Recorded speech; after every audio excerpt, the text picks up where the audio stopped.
Welcome back. In our spotlight this morning here on Opening Statements, we're talking about the mother of the accused Georgia high school shooter, Colt Gray.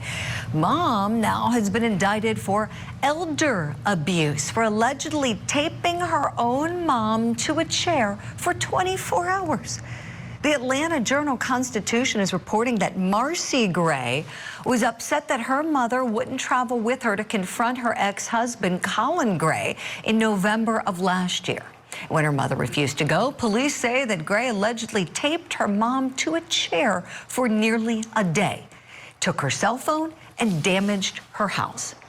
Marcee and Colt Gray are the parents of Colt Gray, the young man who's accused of opening fire at his Georgia high school, killing 4 people and injuring 9 others. Dad, Colt Gray, is also charged in connection with that same school shooting. Let's talk about this now. Let's bring in our guests.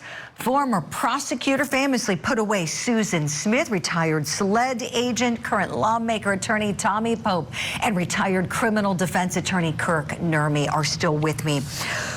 Oh boy, Mom is facing some serious charges. Let's take a look at this, gentlemen. She's facing exploitation, intimidation of an elderly person, false imprisonment, criminal damage, and that is this current case. This is what Marcee Gray is currently facing. She's also got a very long rap sheet. She spent a lot of time in the criminal system. Let's take a look at some of her past cases. There they are. We're just listing all of this. Oh, we got family violence. That's never good. Damaging property, criminal trespass, concealing a license plate. That is just some of what's had her in and out of the system over the years. Now, as we understand it, she was sentenced to 5 years with the first 45 days in jail and the rest to be served on probation. All right, let's talk about this. So this doesn't look good. This looks very, very bad. Tommy Pope, tell me, what did you think when you heard this news about Mom being accused of abusing her own mother and how it could relate back to the young man facing multiple murder charges? Julia, you know, I've told you I'm mellowed in my old age, but I was thinking what Kurt was saying from a death penalty standpoint. You know, one thing when you get to the penalty phase is you're trying to look at the nature of the crime, but you're also looking at the nature of the defendant and kind of what brought them to that point.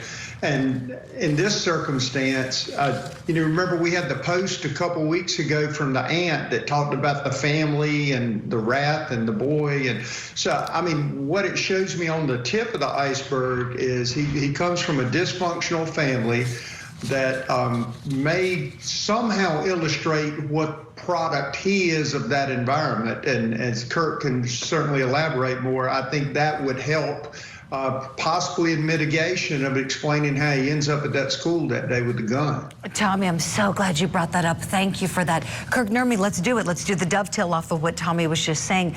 Could any of this be mitigating for the kid?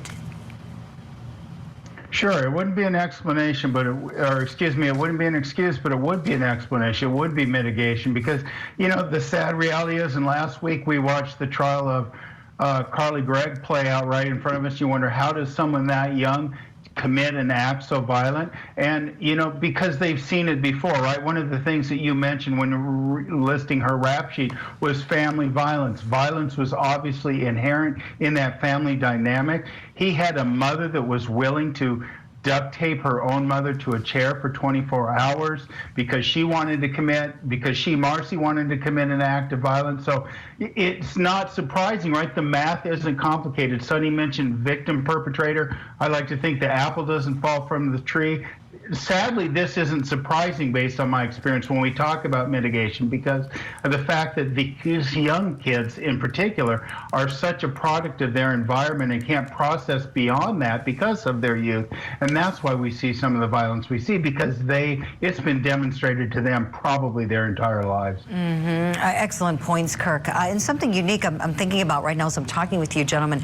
You both have that unique experience and the unique qualifications of trying death penalty cases. I want our viewers at home to know these are not easy cases to try. Very few lawyers try them, and very few lawyers, are able to try them well. And you both are just sensational at what you do, and you certainly understand the intricacies of it. And as we move forward, we know that the kid, Colt Gray, can't receive the death penalty because of his age. So by law in Georgia, I've gotten a lot of questions about that. He cannot. So that being said, it's going to be a tough prosecution and lots of things to examine as we move forward. And one other thing, I wanted to make one last point. Those few charges we mentioned, that was just December for Mom. That was just this past December. Her rap sheet, is the Atlanta Journal-Constitution has reported, spans 17 years. I know that there are drug offenses on there, a whole host of things. So that was just a slight glimpse into recent history. We'll leave it there for now, but excellent insight from Tommy Pope and Kirk Nurmi. Thank you both for coming on the program this morning. We will see you soon.